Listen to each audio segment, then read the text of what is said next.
Eu cumprimento você, querido ouvinte, com a gloriosa paz do nosso Senhor e Salvador Jesus Cristo. Através desse testemunho, você será alcançado e sua vida será mudada. E a partir deste momento, eu deixo para você um versículo da Palavra de Deus, que se encontra em Romanos, o capítulo 8, e o versículo 1 a seguir, que diz da seguinte maneira: nenhuma condenação há para aqueles que estão em Cristo Jesus, que não vivem segundo o conselho da carne, mas segundo o Espírito. Minha vida começou quando eu tinha 3 anos de idade, com os meus pais de origem espírita, minha mãe kardecista e meu pai do candomblé, ambos exercendo alto grau no espiritismo, família de classe média.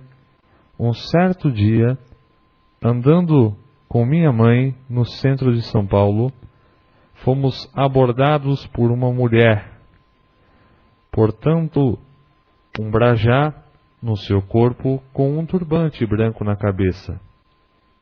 Ela se identificou como mãe de santo. Após isto, ela falou com a minha mãe que eu tinha algo muito forte e que comparecêssemos até aquele local. Chegando lá, eu, praticante de artes marciais desde pequeno, e já introduzido no terreiro, comecei a aperfeiçoar a prática daqueles rituais. Aos 9 anos, fui recebido como ogã de um terreiro. Ogã nada mais é do que chefe de cânticos de um trabalho espírita. Aos 11, tendo uma atividade diferente de outras crianças, pois vivia em meio a um terreiro e outros a uma academia. Aos 12 anos, meu pai faleceu com um câncer no pulmão direito. E foi aí que eu comecei a aprender o que é a vida lá fora. Minha mãe me deixou sozinho na cidade de São Paulo, apenas com minhas roupas, sem nenhum parente e sem lar, para que eu pudesse me abrigar. A partir daí, fui morar num centro espírita. Durante 15 dias, comi restos de comida de restaurante e comecei, a partir disso, criar ira dentro do meu pensamento e dentro do meu coração. Após isso, comecei a me aprofundar cada vez mais, a me aprofundar nos aspectos da linha do Espiritismo, estudando a fundo o que é o candomblé, a umbanda, o que é a quimbanda, o vodulismo, a magia negra, a bruxaria e o satanismo. Foi onde, aos 16 anos, fui nomeado diretor do Supremo Órgão de Umbanda e Candomblé do Brasil. O presidente desta seita me ofereceu uma viagem à Bahia e disse que era necessário ir naquela mesma hora.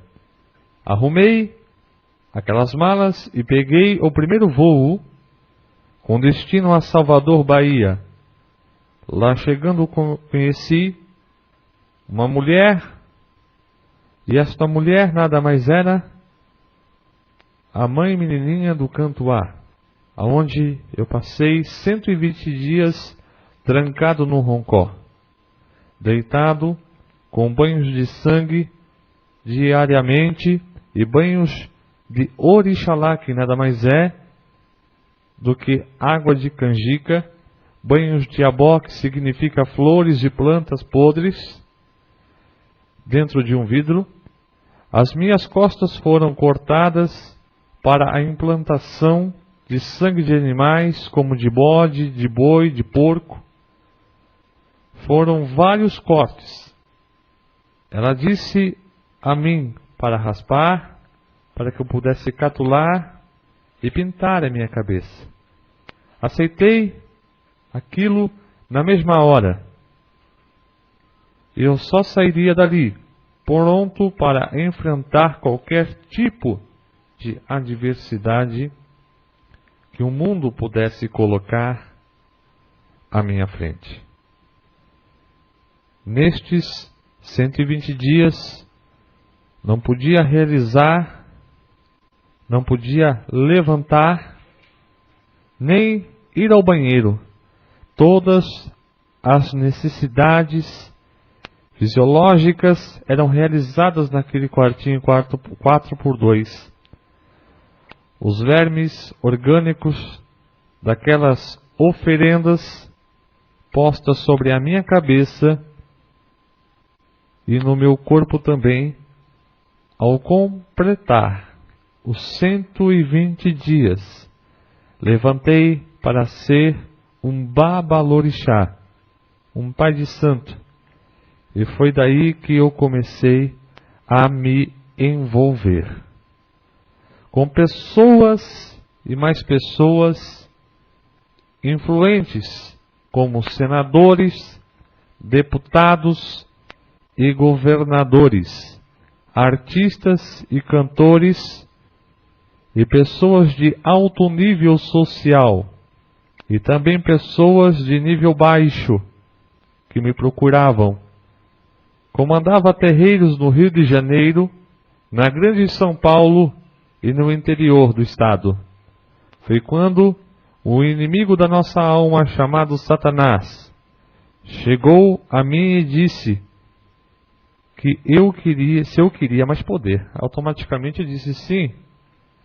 Eu respondi a ele, afirmando aquela questão que ele havia me pedido, e ele me disse que se eu pudesse trocar a minha alimentação. A partir daquele momento, para que meu organismo se acostumasse com carne humana, pois eu teria que violar 16 caixões para comer carne humana e ter mais poder.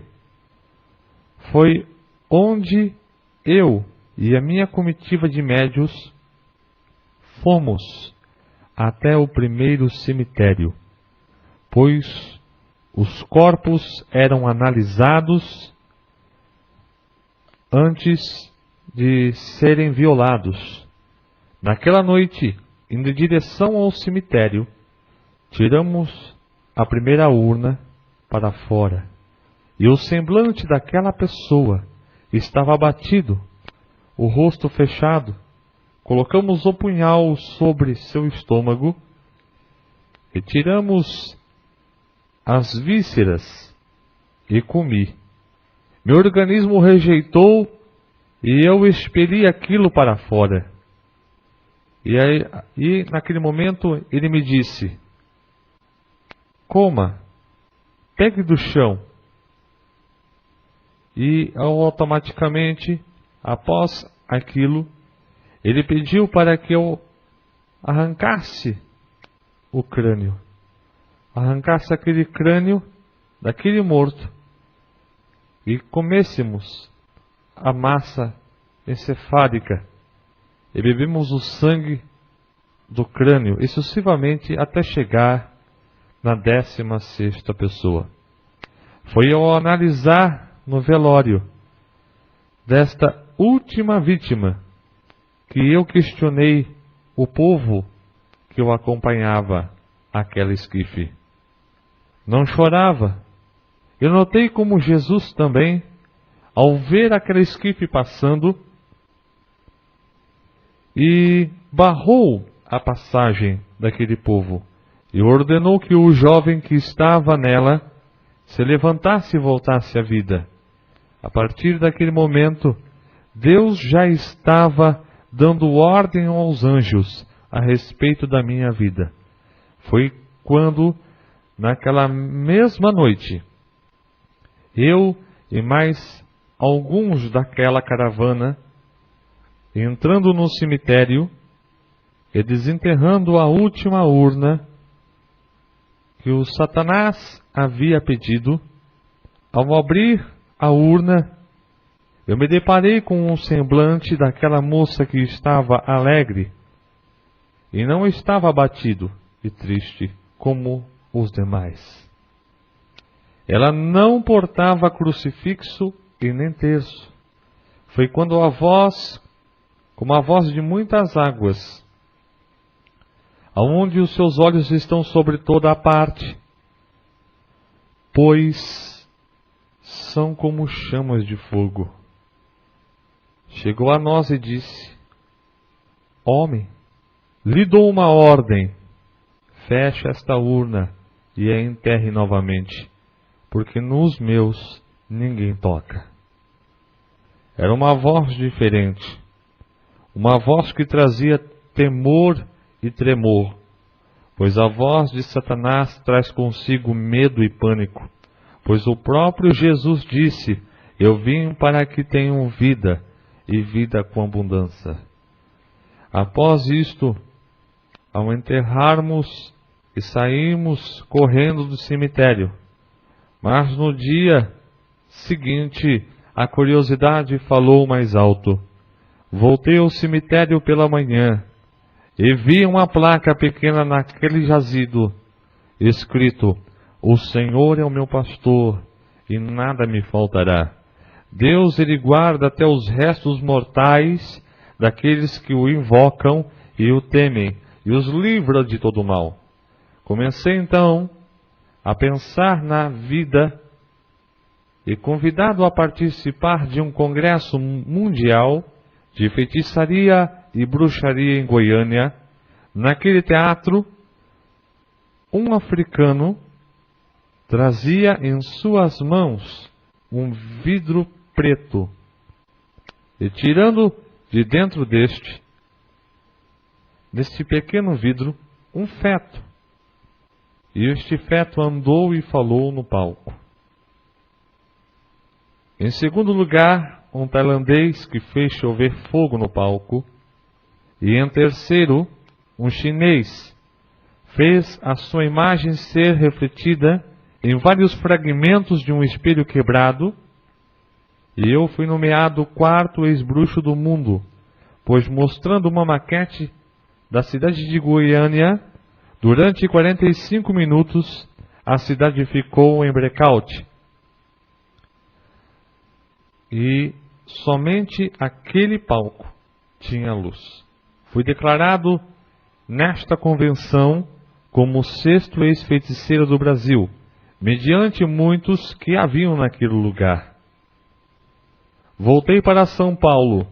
A minha vida começou cada vez mais ser perseguida e influenciada por Satanás. E diariamente acendia velas e mais velas para caboclos, exus, baianos e outras entidades que pelas quais eram principados que haviam naquele lugar. Cuidava de 126 imagens. Mas o salmista Davi diz, no Salmo 115, a partir do verso 2, a seguir, que tem olhos, mas não veem, tem boca, mas não falam, tem nariz, mas não cheiram, tem mãos, mas não apalpam, nem som algum sai da sua garganta. Tornam-se semelhantes a eles os que o fazem, e neles confiam. Confia, ó Israel, no Senhor. Ele é o teu escudo, é o teu guia. Ele é o que te sustenta e te garante a vitória. Naquele momento, pessoas do Brasil inteiro me procuravam para fazer práticas de bruxaria, destruir casamentos, destruir famílias e até mesmo pedir para tirar vidas, pois a missão de Satanás é esta: ele só veio para roubar, matar e destruir. Mas Jesus ele veio para dar vida, e vida com abundância. A minha alimentação começou a mudar. Eu, incorporado, bebi de 3 a 5 garrafões de pinga, conhecido como marafa. Em meio aos trabalhos, minha vida diária já não era mais do que ficar e realizar cada vez mais a Ele. Já não mais me alimentava de nutrientes e alimentos normais, mas sim de sangue, hamsters e pintinhos vivos, passando mais de 60 dias novamente trancado numa sala, me alimentando de ratos e de pintinhos, tudo o que é banal é desprezível neste mundo. É isto que Satanás faz com a imagem e semelhança de Deus. Em todos os trabalhos, levitava de 3 a 7 centímetros do chão. E ao findar os trabalhos daquela gira no terreiro, eu caía no chão, muito debilitado. Foi quando Satanás se dirigiu à minha pessoa e disse: "Você quer que eu abra portas?" Eu disse sim.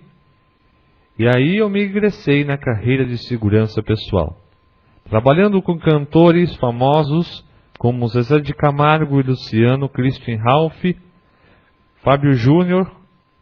E numa das turnês, eu estava no palco acompanhando esta dupla e passei mal. Fui levado ao Hospital Albert Einstein em São Paulo.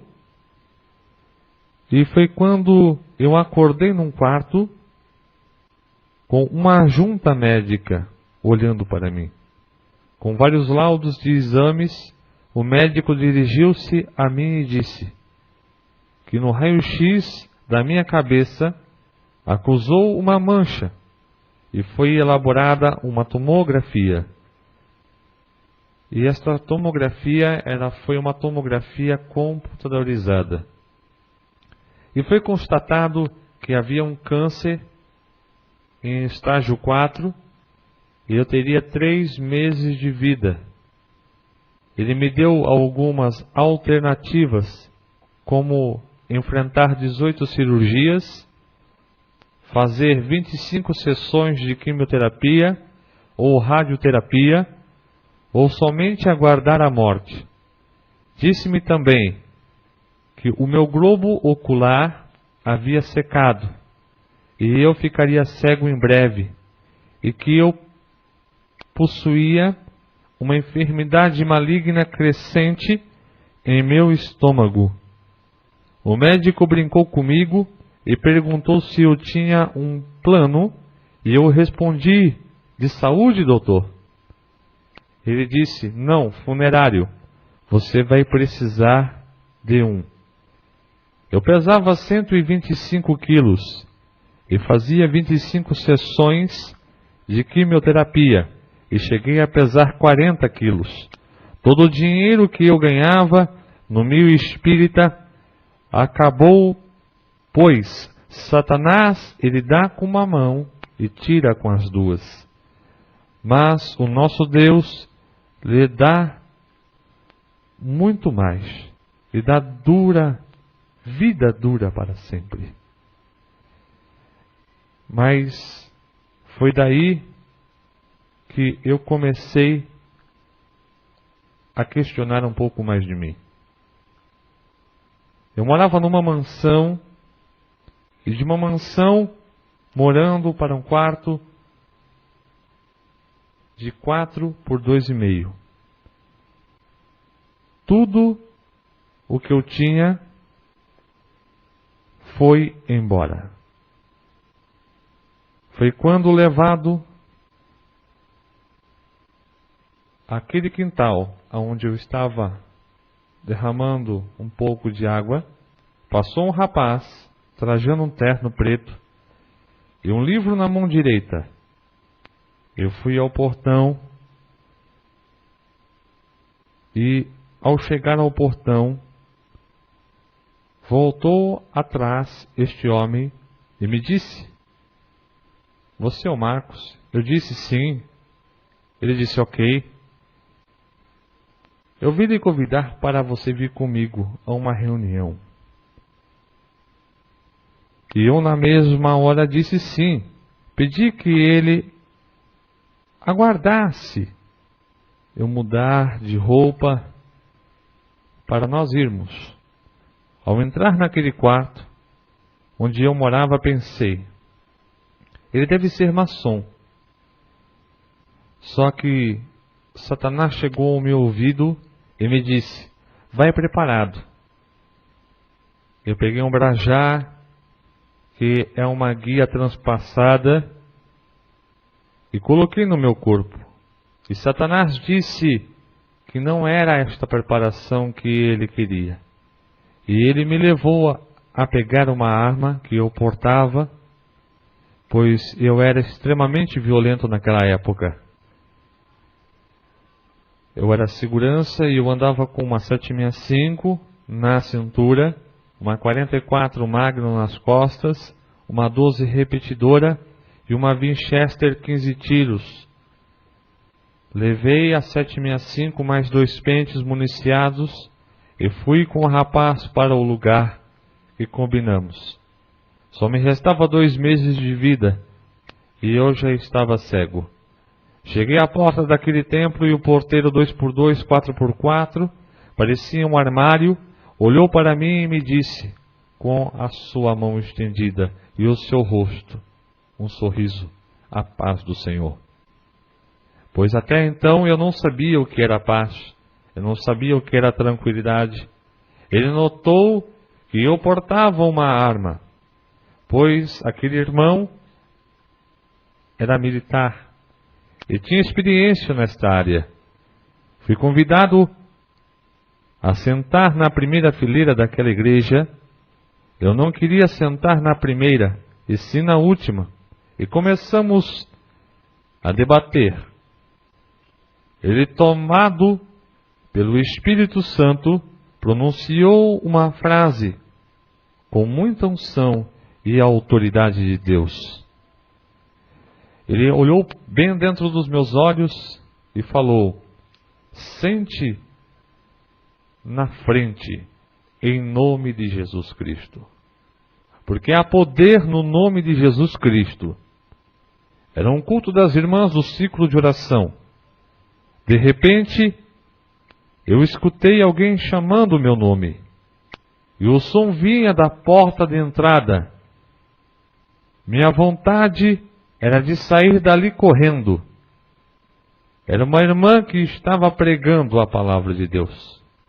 Eu olhei para a porta e vi que não podia entrar na igreja, pois havia naquela porta 2 seres celestiais vestidos de branco, com lanças transpassadas de fogo em ambas as mãos.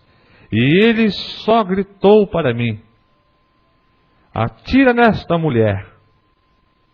Coloquei a mão dentro da camisa e engatilhei a arma para atirar nela. Antes mesmo de eu sacar a arma, ela disse: "Moço, se você me matar agora, daqui vou para o céu. Mas e você? Para onde você vai?" Quero lhe dizer uma coisa: maior é o que está em mim do que o que está no mundo. Agora, ela se baseou na primeira epístola, no livro de João, capítulo 4 e versículo 4, aonde diz: "Filhinhos, sois de Deus, e já tendes vencido o maligno, porque maior é o que está em vós do que o que está no mundo." Foi naquela mesma hora, senhores, que eu me senti como se estivesse imobilizado. E eu estava, pois nenhum só músculo do meu corpo se movia. E ela começou a falar tudo a respeito da minha vida, do meu passado, do meu presente e coisas que viriam ao meu futuro. Eu argumentei comigo mesmo: esta mulher deve ser uma macumbeira de mão cheia. Imaginei que eu e ela juntos poderíamos ganhar muito dinheiro, mas mal sabia eu que era eu que estava saindo das garras de Satanás e entrando nos átrios de Jesus. Ela fez um apelo para mim naquele momento. Se eu queria aceitar o Senhor Jesus como único e suficiente Salvador da minha vida, eu fui com as mãos levantadas para a frente e recebi Ele na minha vida, para a honra e glória do seu nome. Naquele dia, me libertei daquela legião de principados e de potestades. E o culto, que terminava às 21h30, encerrou-se às 3h15 da manhã. E eu saí daquela igreja liberto. No dia seguinte, me apossei de uma marreta potente e fui em direção àquele terreiro. E quebrei todas as imagens e disse para os médios que haviam aceitado a Jesus, eu disse: olha, eu aceitei Jesus, a partir de agora eu não posso mais fazer nada. Aquelas pessoas, vendo o meu semblante diferente, aceitaram Jesus, automaticamente se converteram um a um. Hoje, onde era o terreiro, é uma igreja evangélica. Faltando 1 mês e meio para a minha morte, o pastor me convidou a batizar nas águas. Foi quando, entrando no tanque batismal, Satanás me disse: sai destas águas, pois eu tenho o dobro de tudo isto para lhe dar. E eu disse: não, a partir de agora, eu tenho o direito da vida eterna. Não importa se a carne vai morrer, importa que meu espírito viva eternamente. Ao sair da imersão daquelas águas,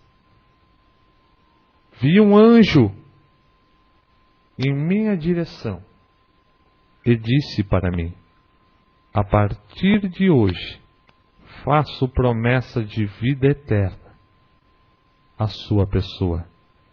E eu disse: amém. No dia seguinte fui para São Paulo, desanimado. Eu quero lhe dizer uma coisa: se você pensa que tem 3 anos com Jesus e outra pessoa tem 3 meses, e aquela pessoa tem sido mais rápida, abençoada pela mão do Mestre, mas você está dizendo: parece que Jesus para ela está adiantado, para mim está atrasado. O que chega adiantado e atrasado é Satanás. Deus chega na hora certa e no momento certo para te dar a vitória. Eu quero lhe dizer uma coisa: Deus vai cumprir com todos os desígnios da sua vida, pois a tua palavra diz que Ele não é homem para que minta, muito menos filho do homem para que se arrependa. As palavras dele jamais hão de passar, porque pode passar os céus e a terra, mas as suas palavras jamais hão de passar. Ao descer do ônibus, no centro, ao caminho do hospital, uma mulher que nunca vi segurou no meu braço e disse: moço, o mesmo Deus que você serve é o Deus que eu sirvo, e Ele manda lhe dizer que você vai sair curado hoje. E eu disse: amém, porque a Bíblia diz: quando 2 ou mais de vós concordardes aqui na terra, será também ali no céu. Eu andando 50 metros, Passei mal. Tive convulsões. Coloquei a mão no rosto e percebi que de minhas narinas estava saindo uma carne rochosa, podre, que cheirava mal. Senti um atordoamento e pedi para um taxista parado naquele local que me levasse ao hospital. Chegando lá desmaiado, acordei com os mesmos médicos que haviam comentado a respeito da minha doença. E eles, com outros laudos tirados naquela hora, com olhares perplexos e indagativos, me falaram que eu não tinha mais secreção, nem raiz, nem coágulo e nem tumor. Não estava mais cego e não tinha nada no estômago. Foi quando o diretor da junta médica olhou para mim e disse que remédio eu havia tomado. Automaticamente eu lhes falei que o meu remédio era Jesus Cristo. E citei o Salmo 37:5, que diz da seguinte maneira: entrega os teus caminhos ao Senhor, confia nele, e o demais ele fará. E eu fiz um apelo àqueles médicos, e todos se converteram e receberam o Senhor como Salvador de suas vidas. Nesta hora, você, amado e querido ouvinte da Palavra de Deus, eu quero dizer uma coisa para você. Não importa o tamanho do seu problema, não importa qual é a doença que você esteja, pois eu quero te apresentar um advogado, eu quero lhe apresentar um juiz, eu quero lhe apresentar um auditor da sua vida que se chama Jesus Cristo de Nazaré. Ele vai visitar a sua vida com poder, ele vai visitar a sua vida com graça, com autoridade e com supremacia neste momento.